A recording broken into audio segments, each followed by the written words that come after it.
Thank you, Joy, and thank you, JNUTA, for giving me this opportunity to reconnect myself with Jodte.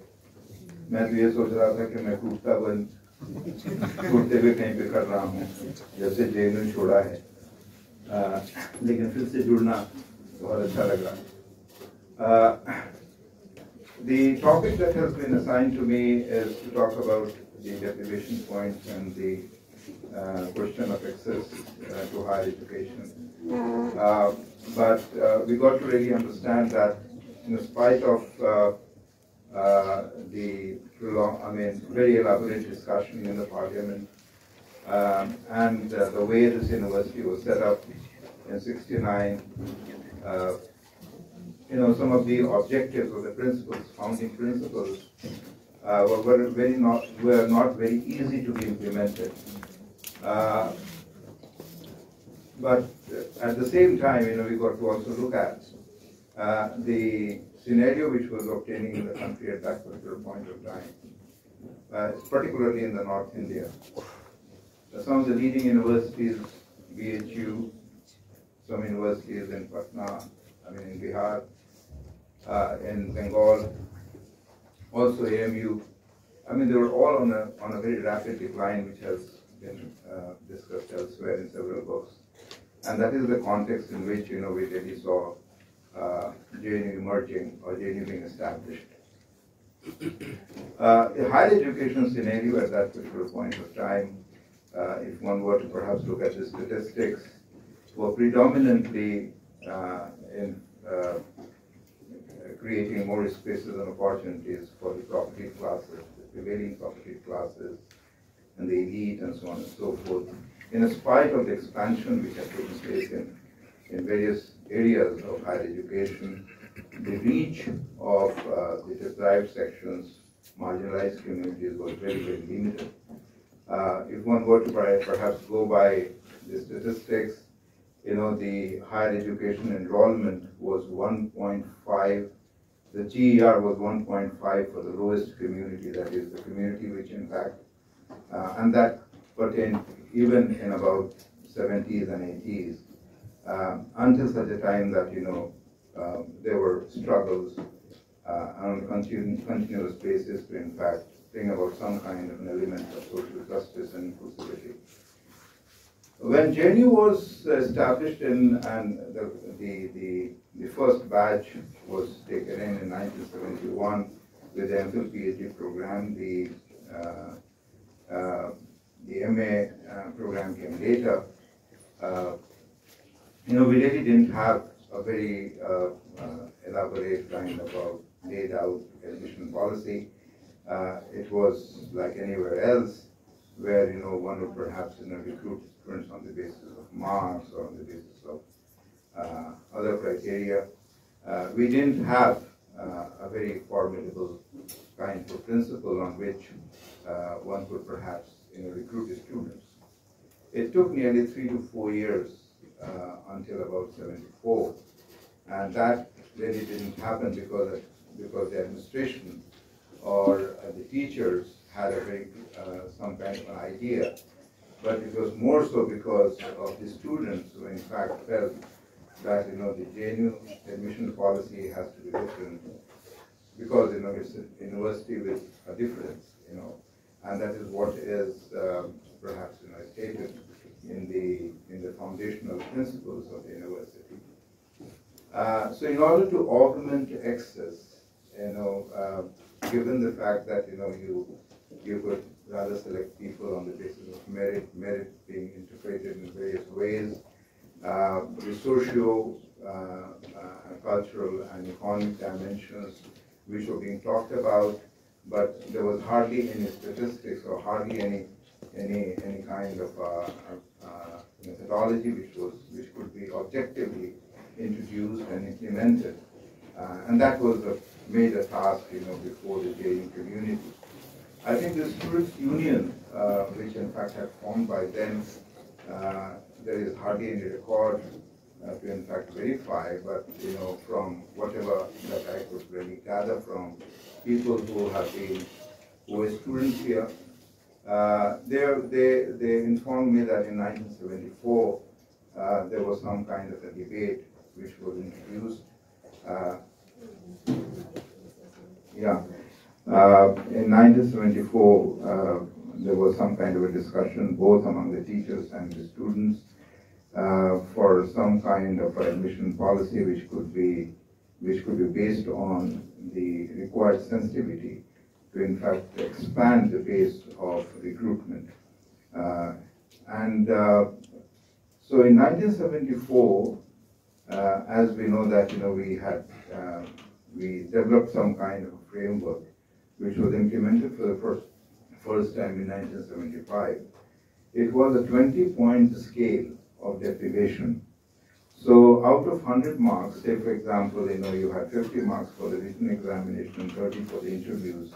Mind you, then the interviews used to take place for every level of admissions. That means for the undergraduate, for the postgraduate, and also for the research programs. It was compulsory that everybody appeared for the written examination, and also based on that, they would also be interviewed. But alongside, and this constituted about 80 marks. 20 marks were given for various kinds of deprivations. At that time, we felt that some kind of index of deprivation has to be created, and so there were three different kinds of deprivations which we talked about. One was the economic deprivations, where in fact income and ownership of land, that means land holding and so on and so forth.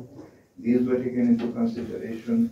Social deprivation, depending upon which state the person came from, whether, because by then, several states had introduced some kind of OBC reservations, particularly in the south, not so much in the north, but also that was happening. There were different kinds of annexures, annexure 1, annexure 2 of the OBCs, which were incorporated. So, all those considerations were made. Besides, we already had to implement the ST/SC reservation, which was mandatory for the university to do that.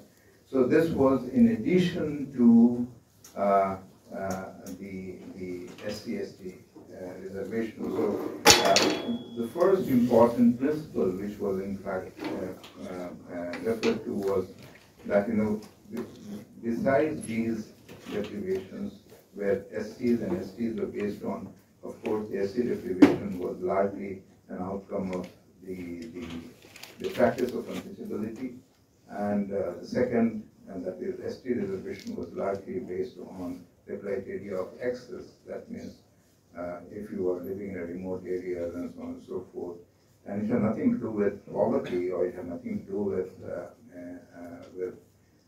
any other criteria. Just these two constitutionally determined criteria of deprivations were incorporated, and that these were the important principles on which the SC/ST reservations had to be implemented, of whatever 7.5% for the STs and 14.5%, 15% for the STs.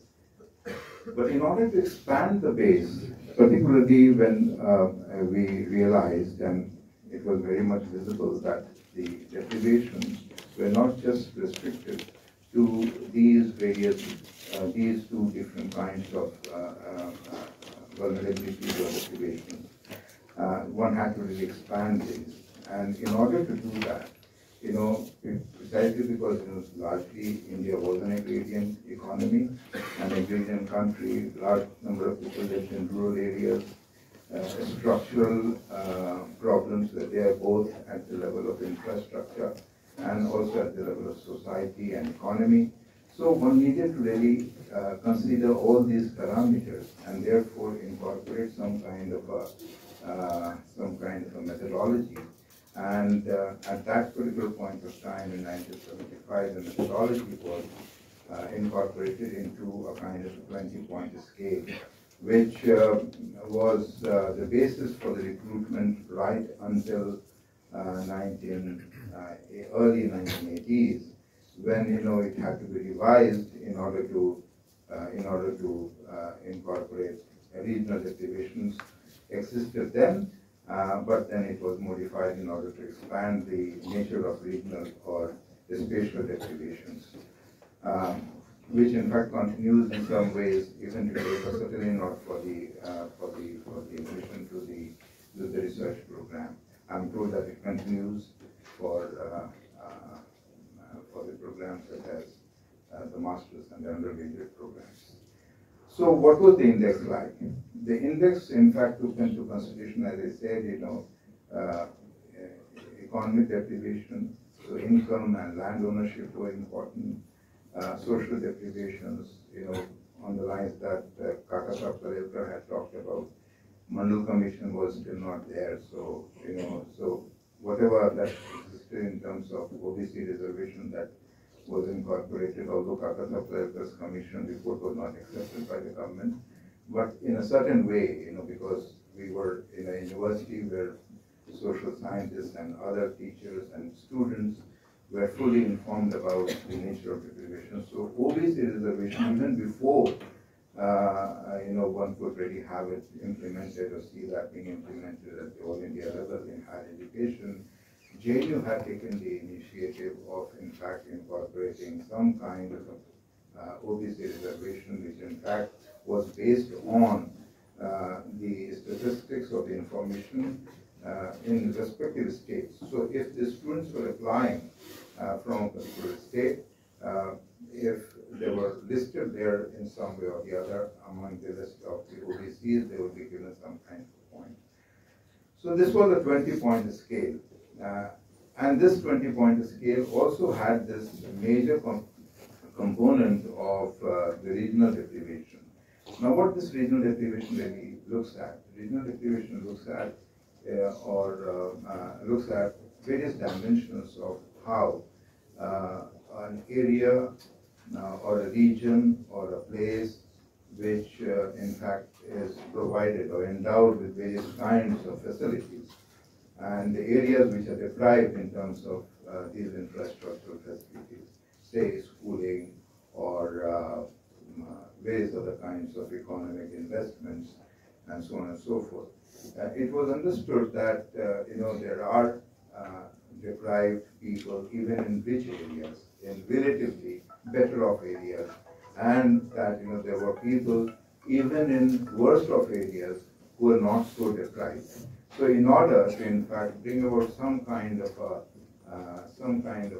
inclusivity where one could reach out to people in rural areas and far off areas, create a kind of an condition so that they could compete with people who are perhaps the students who have come from metropolitan background, who have come from better educational backgrounds and so on and so forth. So first of all, it was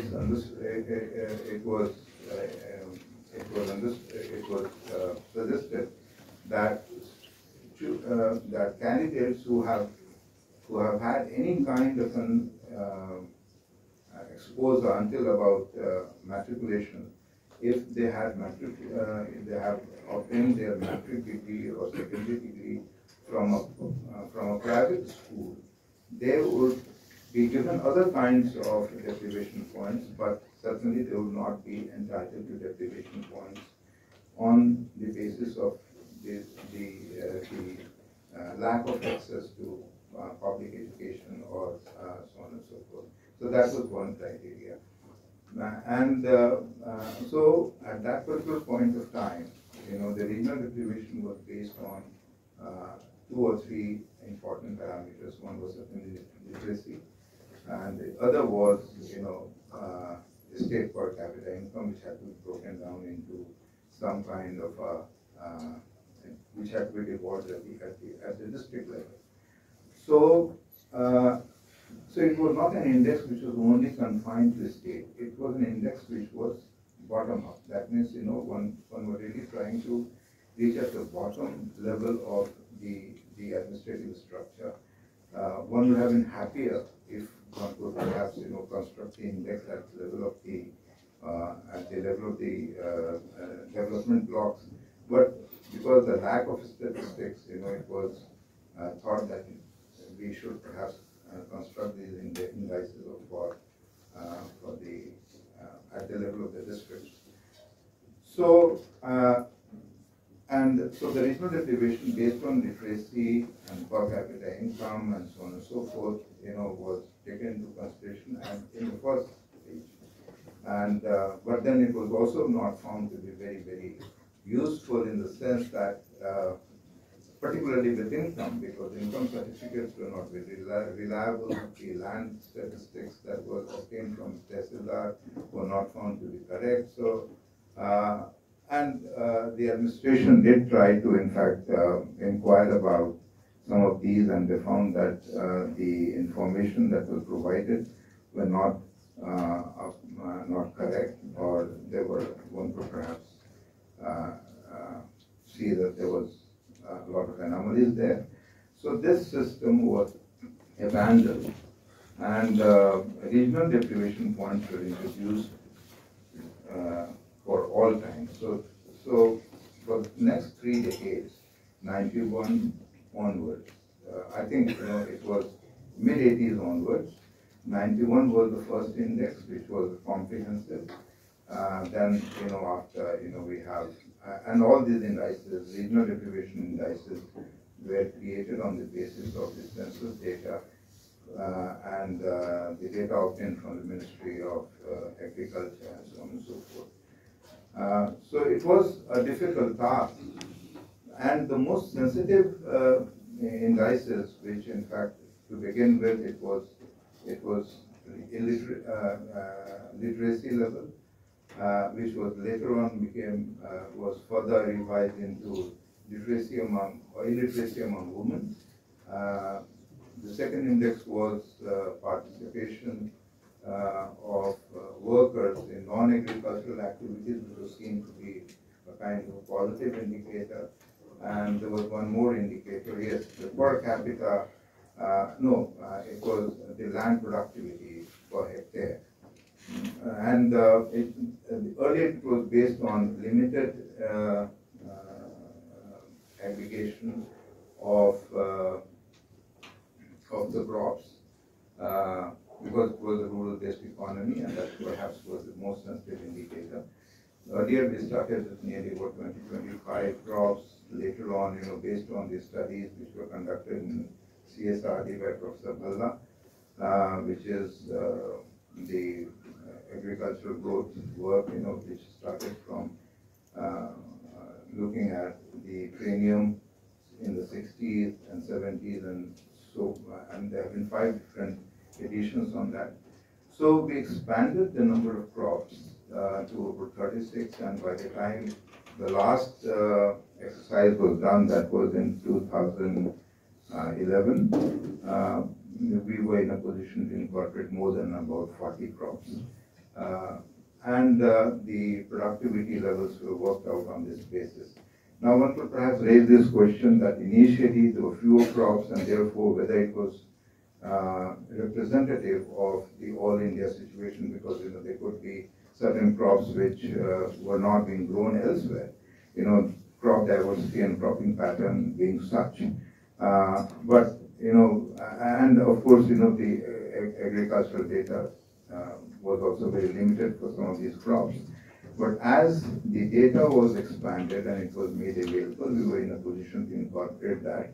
And we were continuously evaluating the impact of the regional deprivations, which were based on these 3 indices.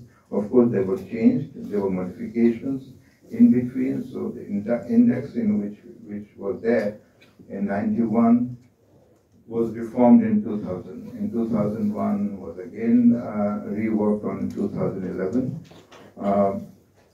The major problem, another problem that we were facing during that particular point of time, that you work it out for a number of districts which are reported in the census, because the censuses are conducted only after 10 years. You don't have elaborate information for newly created districts. So that used to be always a problem, because by the time you started with 300 some districts, and you were admitting students late in 80s or 90s, you found that the number of districts have gone up. So how do you really make adjustments? So this was a real problem, and therefore some of us who were involved in this kind of an exercise were continuously being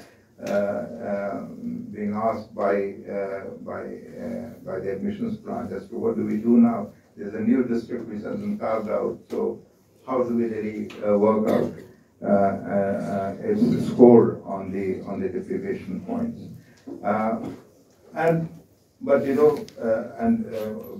We resorted to, in fact, assigning the same value from where a new district was created from the older one, and that was the only way out, because one couldn't really estimate any other way. So with all these limitations, I think the intake or the nature of intake and the diversity of the students, which in fact came in the 80s, 70s, 80s, it really showed that this index is working. And if one were to perhaps take a look at the annual reports of JNU and look at the statistics on admissions, we'll find that in several centers and in schools, the proportion of those who came just by the virtue of regional deprivation points became very significant. And that was visible in our hostels, in our classrooms, the kind of diversity in the classrooms that perhaps we saw in JNU, both as a student. I was a student here from 1977 to 84. Later in 88, when I joined as faculty, I really saw the kind of diversity in hostels, in the classrooms, that brought in the kind of richness both in the academic content and the social life. One could perhaps imagine about, or maybe look at the map of India in one way or the other. But what India really comprised of was a kind of an experience, precisely because we had students not only from northern parts or from particular states, but we had students from almost all parts of India. And it was an experience living with them, interacting with them, and so on and so forth, both in the classroom and outside. So the objective, or maybe one of the principles of inclusivity, was implemented through the deprivation points, which I think is one of the most unique features that continues to define the JNU admission policy even today. Although I believe, in terms of its impact, it has come down. Nobody has studied it, but it is my feeling, precisely because in just about 7-8 years ago, I really started looking at some of the statistics as to what is the impact of the regional deprivation in terms of the JNU admission policy. And we found out that, and again, let me also tell you, and with a certain amount of pride, that JNU was again not only was responding to regional deprivation as an important indication which perhaps impacts everybody, not only people from the deprived communities, but also people from not so deprived communities, and therefore the structural problems which in fact obtained in certain areas, would impact everybody equitably. So therefore, that was the principle on which, this whole idea was implemented upon. Of course, we also had, say, a couple of reports at the All India level of the backward areas and so on and so forth. That was a time when also there were special attempts being made by Planning Commission in order to promote hill area development, desert area development, and so on and so forth. So the degree or the hierarchy of deprivations, which in fact existed at the regional level, at the spatial level, were addressed in some way or the other through this mechanism. But at the same time, we felt that there was a need to in fact do something about the gender deprivations. And again, I must say, and I must congratulate the JNU community for having taken the initiative of introducing gender deprivations also. So across the board, if there is a woman candidate who would perhaps be entitled to something like 5 marks, which really enhanced the composition, the gender composition of the students on the campus, especially in the last 2 decades or more. But at the same time, while one was moving in this direction, I felt, and at that particular point of time, I was assisting both the dean of the students' office as well as the admissions, and I realized that somewhere the gender deprivation marks, which comprised of 5 full marks being assigned to the candidate, was in a way diminishing the impact of regional deprivation. In a particular year, I remember I looked at the statistics and I found that the number of students who were admitted precisely or on account of regional deprivation had come down drastically. Why? Because the regional deprivation marks would go to the maximum of 4 marks, and the gender deprivation marks would go to 5 marks across the board. So one was really the metropolitan woman would cancel out the non-metropolitan woman and also the men. And that is where the impact was becoming somewhat limited. So there was a proposal which is there in the files of the university. Somehow it could not be implemented. We created some kind of a scale where it was suggested that the metropolitan woman coming from metropolitan areas, from public schooling background, may be given because of the fact that under all circumstances women are deprived in all classes, so they could perhaps be given lower marks as opposed to women who are coming from say rural background, from non-public school background, and so on and so forth. That, of course, was debated in a committee which was headed by Ajay Patnaik, and the committee submitted its report. That was in support 7-8 years ago, but perhaps it was never deliberated upon, or it was never translated into creating a kind of an index which would perhaps keep the regional deprivation marks intact and would not let it to be allow it to be overshadowed by gender deprivation. Not that there was any kind of a tug of war between the two, but structurally, because of the kind of an index that was introduced, one needed to really look at as to how one index was cancelling out the impact of the other index. So that is where we were until the time that the administration decided to in fact bring about a change in the regional deprivation statistics. And the latest that I'm told, and I'm not fully aware, I don't have a document to suggest as to whether these are the indices which have been introduced because of the pandemic and all that. So I think it was introduced just about 3 years or 4 years back. Now the index is based on women literacy, access to toilet at the household level, and then there are 2 more indicators. Perhaps one is a percentage of rural population, and 1 more. Now, if one were to perhaps take a look at some of these indicators, then one has to really first of all look at as to what is the degree of variability. If the variability is low, then the impact of these indicators in defining the level of deprivation or the sensitivity of this indicator will decline.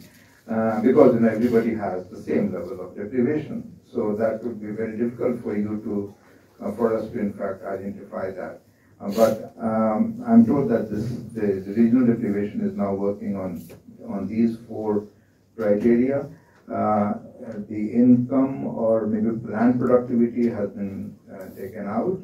I think that remains still a very, very important attribute. I mean, those who work in the area of agriculture will perhaps understand the rural income is predominantly dependent on productivity levels, and therefore it is a very, very important indicator. The other indicator, which was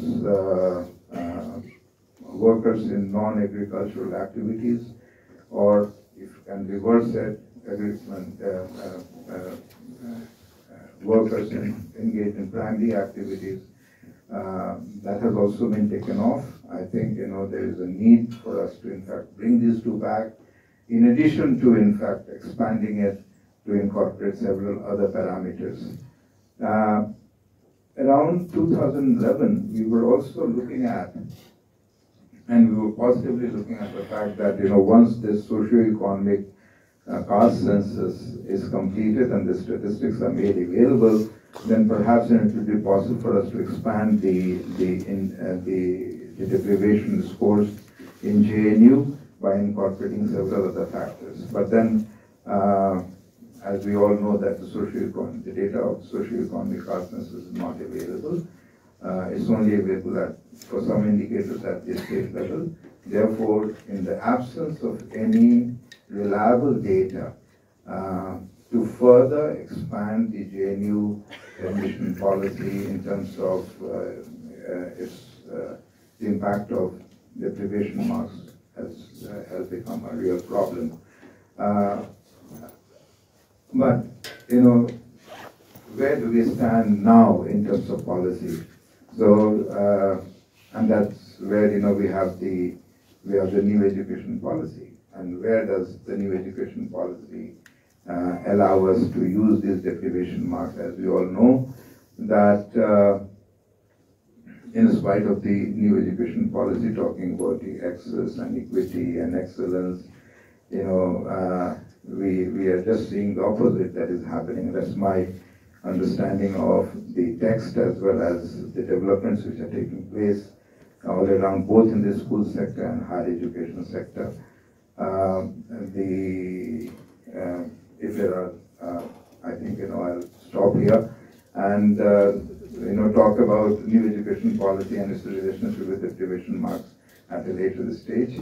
So this is what I thought I'll share with you insofar as the deprivation marks and the JNU's unique feature on expanding education, particularly higher education. And it has certainly had an impact, which we can see it around. We can see it in this particular hall also, and we have seen it in a much bigger way in the past. I believe we'll continue with the deprivation marks, and rather expand it in order to, in fact, make it far more effective in terms of recruitment policy. Thank you very much.